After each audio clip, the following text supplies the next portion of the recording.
Oi, gente! Hoje eu converso com Hugo Barreto, ele que é diretor de investimento social e diretor-presidente do Instituto Cultural Vale. Vamos conversar agora com ele, gente, essa entrevista online. Oi, Hugo, tudo bem com você? Tudo bem, Patrícia? Tudo bem aí, ouvintes e espectadores da Rádio Itatiaia?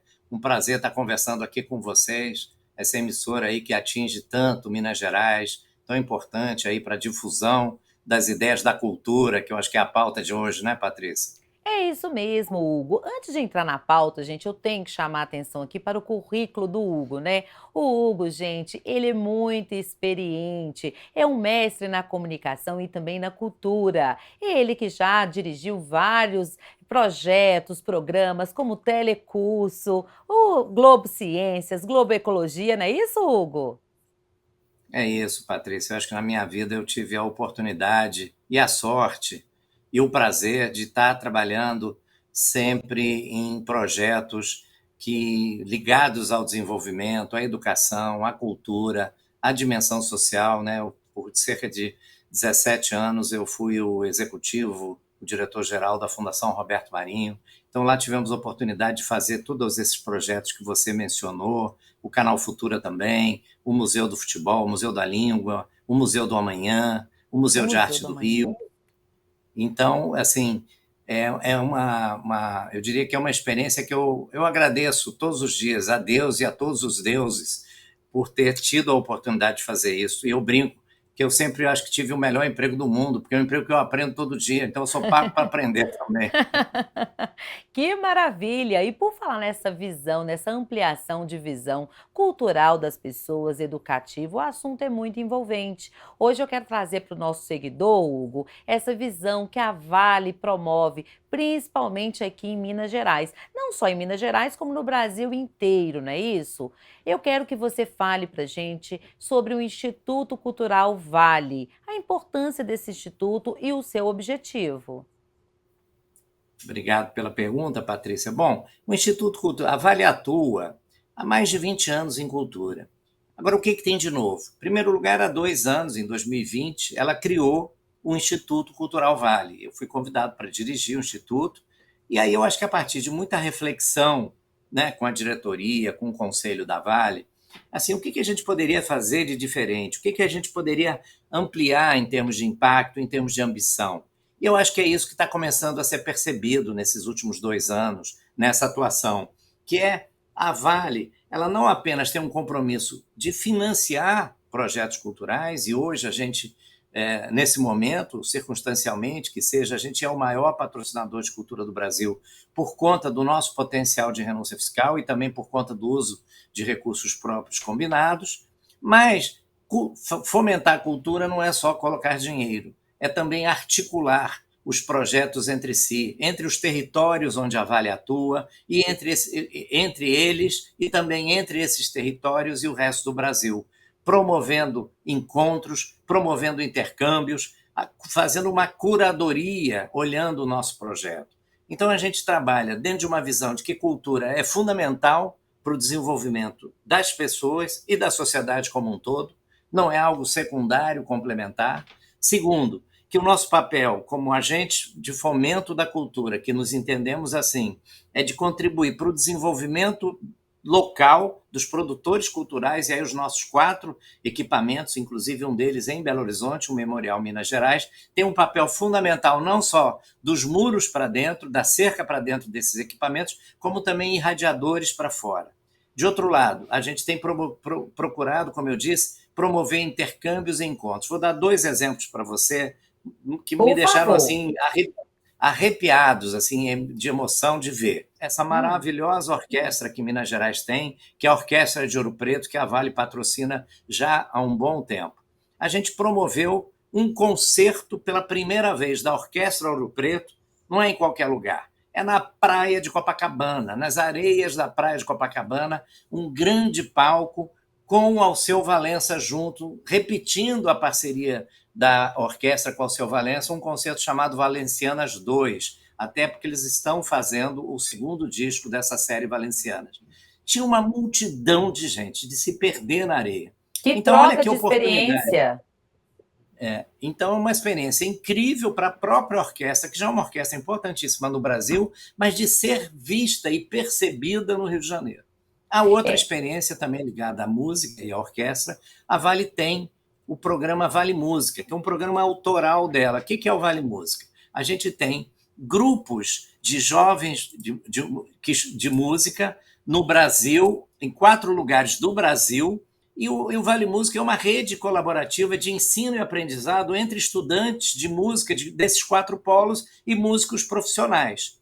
E aí o que aconteceu? Poxa, isso também é uma novidade nessa estratégia de cultura da Vale.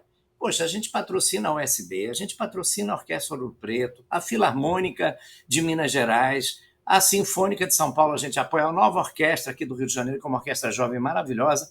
A gente precisa fazer mais trocas entre eles. Aí, então, desafiamos a OSB e temos feito isso também com a Ouro Preto. A Orquestra Ouro Preto, por exemplo, acompanha e orienta o polo do Vale Música de Brumadinho, que fica na nossa estação de conhecimento lá e também conectada com o Inhotim, que é um equipamento cultural também que a Vale patrocina. E aí, no caso do OSB, eles fizeram uma seleção de jovens músicos para tocar com eles. Selecionaram perfeito. 3 músicos do Vale Música de Belém, Patrícia. Uma menina que é percussionista, um outro que é trompetista e um outro menino que é contrabaixista. E esses 3 vieram para o Rio de Janeiro. Primeiro tocaram na retomada do Projeto Aquários, junto com a OSB, na Praça Mauá, entre o Museu do Amanhã e o Mar, ali um lugar que tinha uma multidão. E mais do que isso, o maestro chamou para agradecer os aplausos pela performance a nossa jovem música lá de Belém, que é percussionista, para receber aqueles aplausos especiais pela performance naquela música. E agora, Imagina a sexta-feira, experiência.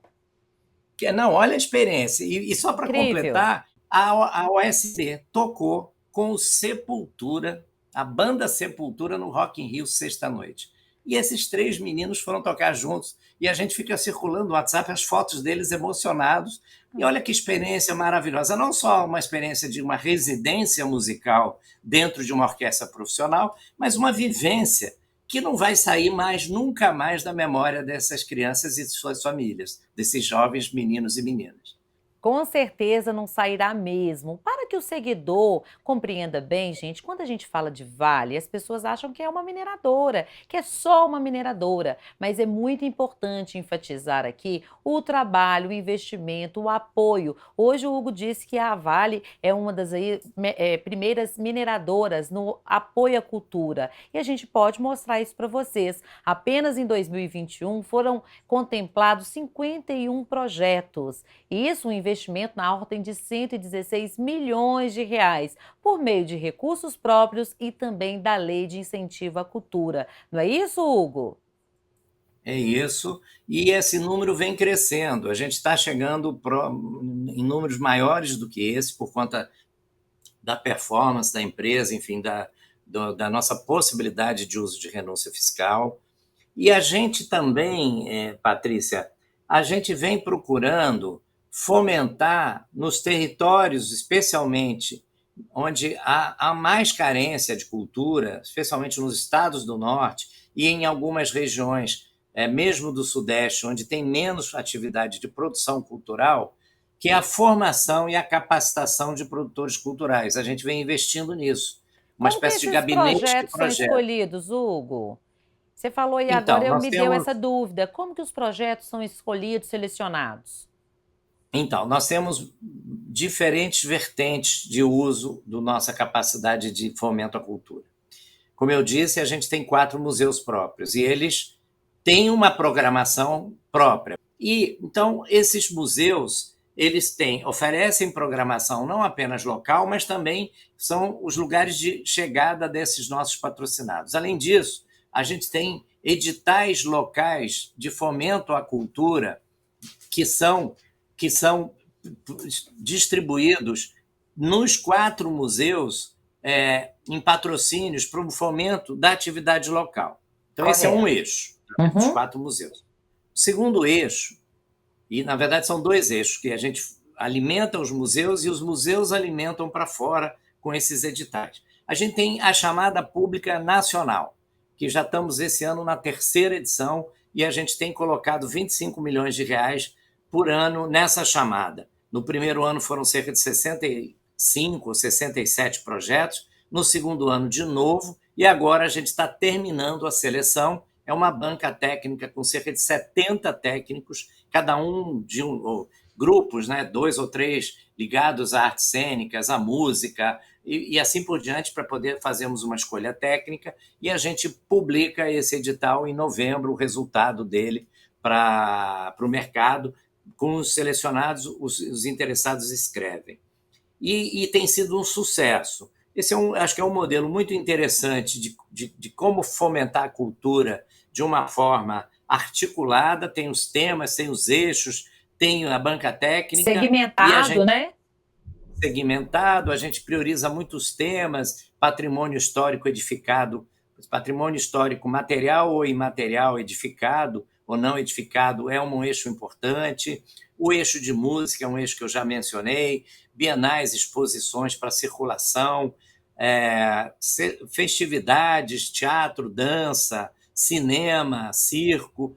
A terceira, o outro eixo que é o quarto eixo, porque, na verdade, dos museus nossos locais trabalham 2 eixos ao mesmo tempo, esse último eixo é o que a gente chama de escolha direta, que, na verdade, a gente tem aqui a oportunidade, são projetos que, às vezes, são grandes, como a Cinemateca Brasileira de São Paulo, é uma escolha direta. É um projeto de 3 anos para recuperar todo o acervo em celulose da Cinemateca Brasileira que sobrou depois do incêndio, mas que tem coisas maravilhosas, tem grandes Maravilhosas, filmes, é. tem uma história audiovisual única no Brasil. É a Cinemateca Brasileira, ela é um ente federal, inclusive, que está lá em São Paulo. Tamanha Então, importância. isso não dá para botar esse projeto concorrendo com um projeto lá do interior do Pará na chamada pública. Não funciona. São A escolha modelos precisa diferentes. ser direta. É direta, porque são projetos que estão ligados a uma outra dimensão, ou a um tema, enfim, tem uma especificidade que nos obriga a tratá-lo isoladamente. E por isso que não pode, projetos maiores não podem ser aí por edital, não é mesmo? Tem que ser por uma escolha direta. Exatamente. Vou dar alguns exemplos, Patrícia, um ou dois exemplos. Quer dizer, por exemplo, a Cinemateca Brasileira, que é um equipamento federal que fica em São Paulo e que reúne, né, teve aquele trágico incêndio, e que reúne, porque parte importantíssima da história do cinema brasileiro, da memória do cinema brasileiro, que não foi consumida pelas chamas, graças a Deus, e a gente está financiando, é um projeto de 3 anos, plurianual, toda a restauração, chama-se Projeto Nitrato, toda a restauração dos filmes em película em celulose, por isso chamado nitrato, e que restaram e que são maravilhosos, são muitos filmes importantes, é uma memória maravilhosa.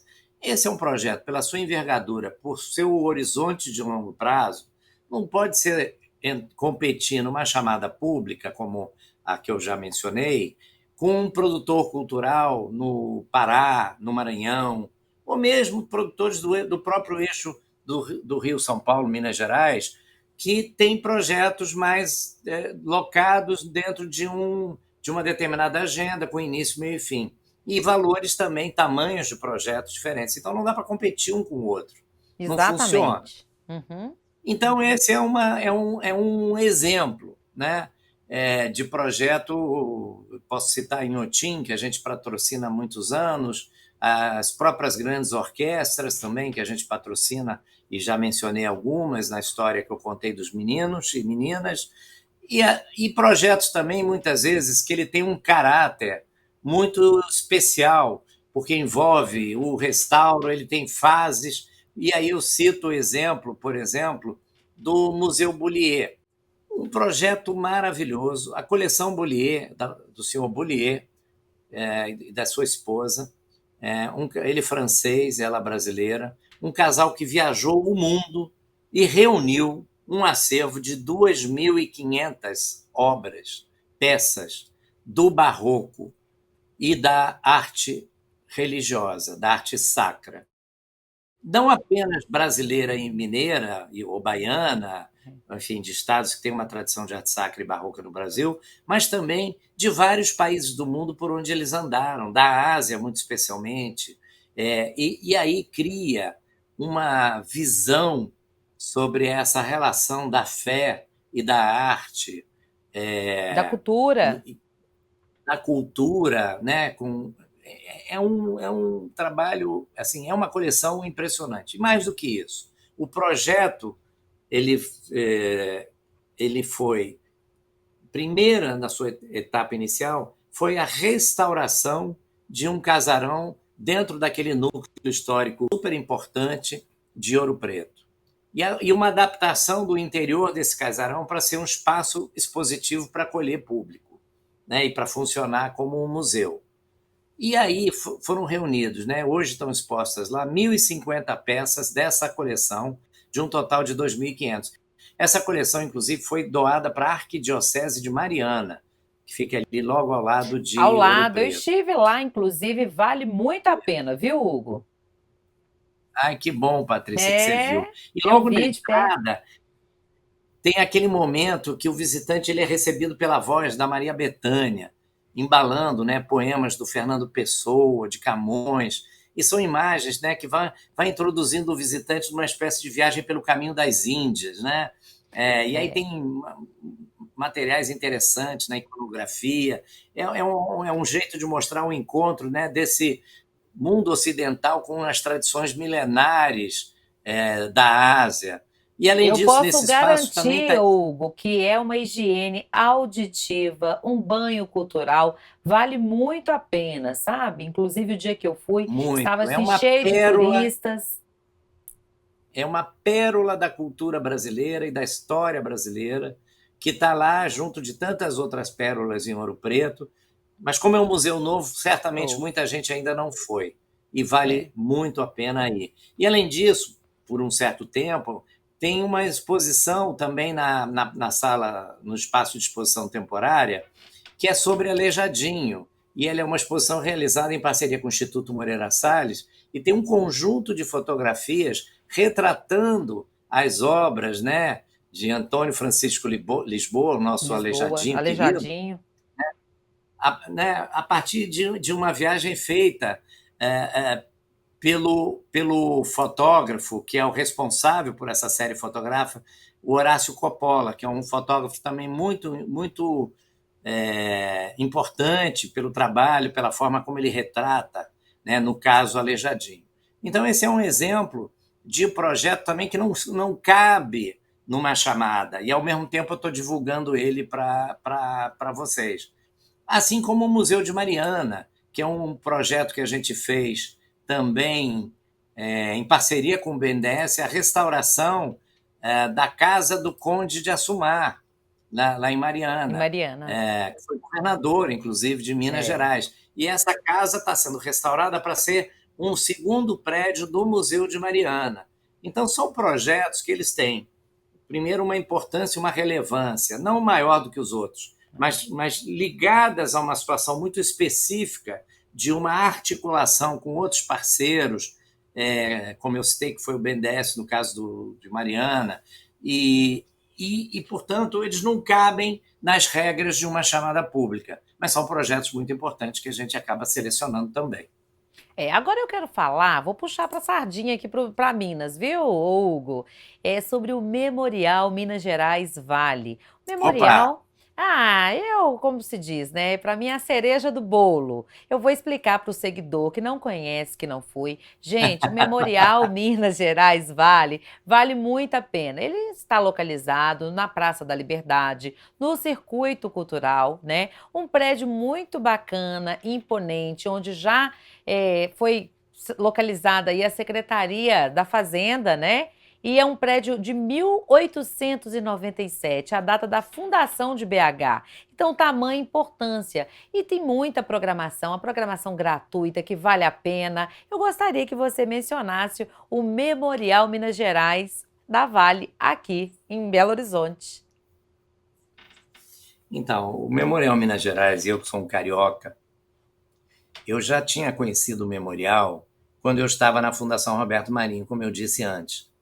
E a gente, na época, foi convidado para pensar um projeto num outro prédio ali daquele Circuito da Liberdade.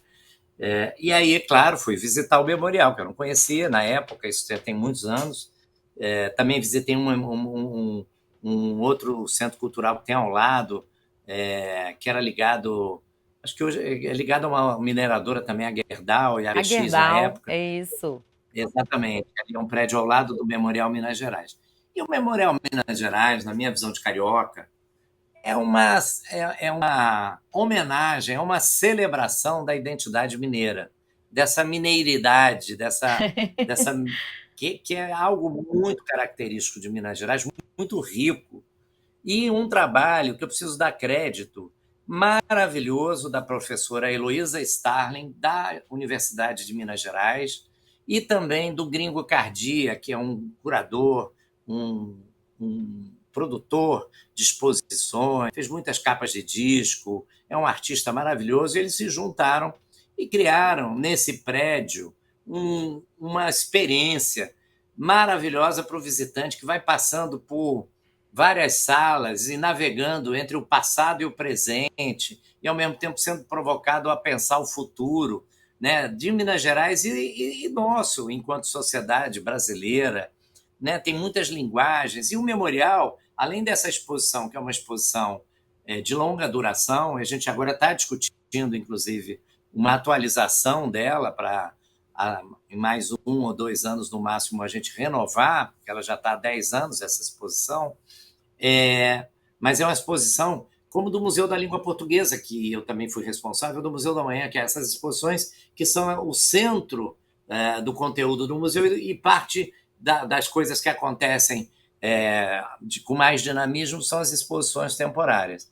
É muito interessante, eu que não conhecia, fiquei encantado na época. Né? E você já disse, é um prédio histórico de 1897, que é todo restaurado, e a gente acabou de fazer uma série de melhorias no prédio. Tem um café, é um ambiente ali, ele é muito ativo, toda Aconchegante, a né? programação é gratuita, né? Ela é gratuita, tem mediadores, educadores para fazer visitas guiadas. Né? A gente É. tem também visitas de escolas públicas. Né? São mais de 1.600 eventos, como esse que eu estou mencionando. Também ele também é visitado por artistas. O Walter Hugo Mãe, autor português, hoje que está em todas as mídias, referência hoje, né, de toda uma geração. A Débora Coker, quando se apresentou aí, foi lá, fez um postou nas redes sociais, encantada com esse memorial. Então, é algo que não só nós da Vale temos orgulho, mas acho que também é um equipamento cultural de referência na paisagem, no cenário brasileiro. Hugo, durante a pandemia, o Memorial apresentou diversas atividades online, digital. Esse trabalho ainda continua? Ele continua, porque o memorial ele tem uma agenda online. Hugo, agora eu quero saber o seguinte: 2023 batendo na porta, qual que é a previsão aí para o Instituto Cultural Vale? Nós vamos seguir avançando, comprometidos com a cultura brasileira, que somos, comprometidos com a formação de profissionais da cultura, comprometidos com o desenvolvimento dos nossos territórios por meio da cultura e de outras agendas que a gente busca promover em outros temas que não a cultura. E a gente pretende, né, ampliar muito isso que está dando certo, que são esses intercâmbios e esses encontros. Né? A gente quer cada vez mais conectar, né, aqueles que não estão conectados. Se a gente conseguir ampliar isso, já vai ser um avanço importantíssimo. A gente quer aprimorar esse processo da chamada pública, a gente vem todo ano ajustando alguma regra. A gente hoje se entende como um ente que está a serviço está na cultura, a serviço da cultura e pela cultura. É Então, a esse eu acho que Vale, é né? assim. E é É a o Vale, protagonismo da Vale, né? Indo buscar, assim, exatamente, uma investindo empresa no do tamanho social. da Vale, entendendo que a cultura é fundamental, inclusive para o seu próprio negócio de mineração. Né? E dentro de um conceito, a nossa campanha está hoje no ar, de minerar para transformar. De uma certa maneira, a gente está minerando também dentro dessa agenda da cultura para criar mais possibilidades de transformação. Minerar para transformar. É isso que a Vale tem feito, principalmente aqui em Minas Gerais, que a gente consegue ver de pertinho, e em todo o Brasil também. Eu quero agradecer muito ao Hugo Barreto. Hugo, vamos para as considerações finais. Você quer deixar aí uma palavra para os nossos seguidores, né? Para que conheça mais o Instituto Cultural Vale? Obrigado, Patrícia. Primeiro, eu quero agradecer a você pela forma carinhosa, gentil com que está conduzindo esse bate-papo, nem chamaria de uma entrevista, e também a todos os ouvintes e seguidores da Rádio Itatiaia pela oportunidade de compartilhar não apenas a agenda formal do Instituto Cultural Vale, mas também uma certa vivência minha na área da cultura, que eu espero que tenha contribuído para estimular que cada um que nos ouve, que nos vê, pense na dimensão da cultura, que é como nós pensamos no Instituto Cultural Vale, como uma perspectiva de transformação e uma perspectiva, inclusive, de entendimento do mundo, né? A cultura, a leitura, o cinema, o teatro, uma visita a um museu nos faz pensar. E só nós humanos pensamos. Qualquer outro ser vivo na Terra não tem essa capacidade de pensar e elaborar tão sofisticado, de projetar o amanhã, de pensar no futuro, como nós humanos temos. E a cultura é a condição necessária para que a gente evolua enquanto pessoas. Então, é essa a nossa crença enquanto Instituto Cultural Vale. E quanto eu, Hugo, como profissional da cultura há mais de 30 anos. Obrigado mesmo, Patrícia. Eu que agradeço. O Hugo começou o nosso bate-papo agradecendo a Deus, né, por tantos projetos que ele já conduziu e já esteve à frente. E eu agradeço por essa oportunidade de conhecer o Hugo Barreto e trazer um pouco desse profissional maravilhoso, respeitado, e a Vale trazendo por meio do Instituto Cultural Vale um pouco e muito da cultura para ampliar a nossa visão. E é com esse bate-papo que eu vou ficando por aqui, Hugo. Te agradeço imensamente e vou convidar também os seguidores a compartilhar o nosso bate-papo, se inscrever no canal, seguir as redes sociais da Rádio Itatiaia, viu? Então, gratidão e alegria. Eu vou ficando por aqui. Até a próxima.